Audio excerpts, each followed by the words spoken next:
Welcome to the Saturday Morning Muse, everyone. I'm Andy Temte, and today is February the 17th, 2024. Tomorrow, our eldest son gets married. Yay!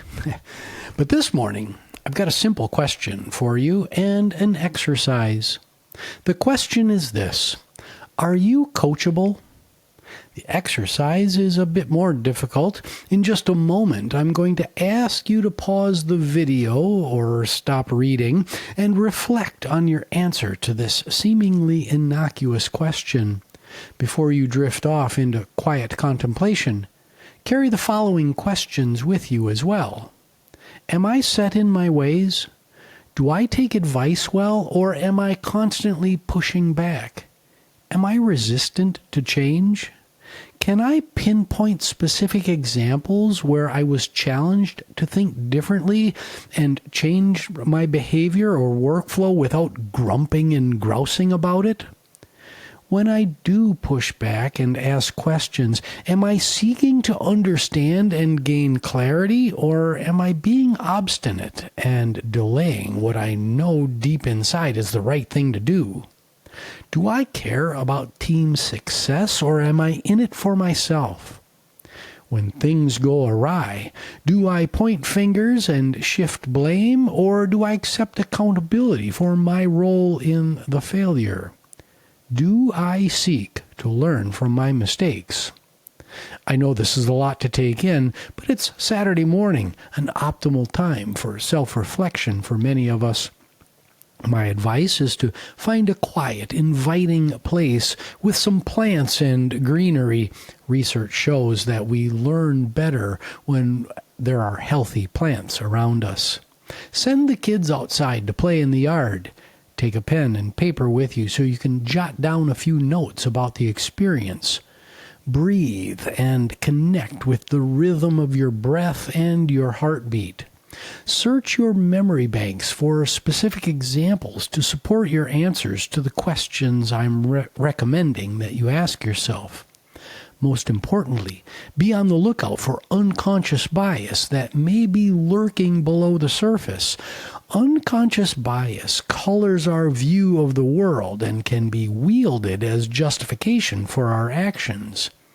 Ask as many whys as necessary to chip away at these preconceived notions about how you process information and interpret myriad situations.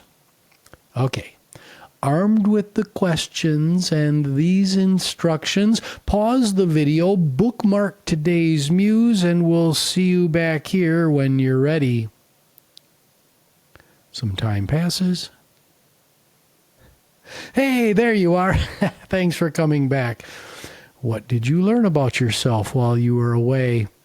Was this your first time in engaging in self-reflection? It's possible that the experience was uncomfortable and felt a bit unnatural. That's okay. My first experiences with self-reflection were difficult, and they came as the result of third-party therapy sessions I engaged in during a very difficult time in my life. It turns out that there's a lot of stuff, some call it baggage, that had accumulated that I needed to work through. It's entirely possible that engaging with a therapist is the right thing for you to do as well. In my opinion, choosing to seek help to gain a better understanding of the universe that exists within our skulls is the epitome of self-awareness and is one of the greatest gifts we can give to ourselves. So, thinking back to the exercise, what's the minimum bar for success for this self-reflection exercise? Well, were you able to connect with your breath and feel the rhythm of your heartbeat? If yes, then awesome! You just took a few huge steps forward. It turns out that the answer to the question, are you coachable, is more difficult than most folks realize, and it will take multiple sessions of self-reflection to make meaningful progress toward the answer. So, let's suppose you have your preliminary answer to our question of the day, and you've determined that you're not coachable.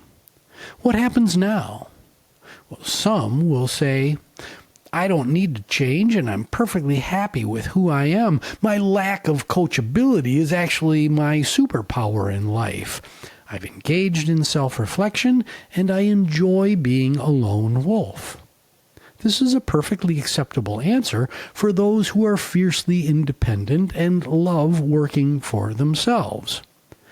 However, if you determined that you lack coachability and want to become more coachable, where do you start?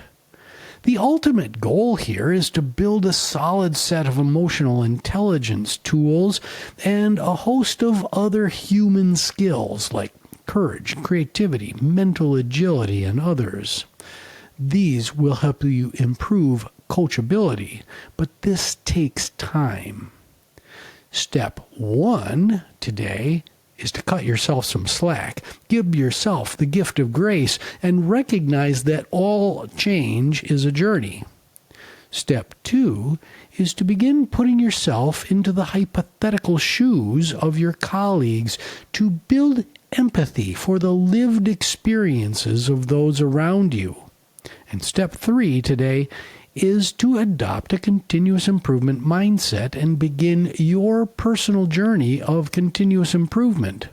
Put simply, this means that I seek to understand and commit to continuously looking for a better way. That's really all embarking on a continuous improvement journey is.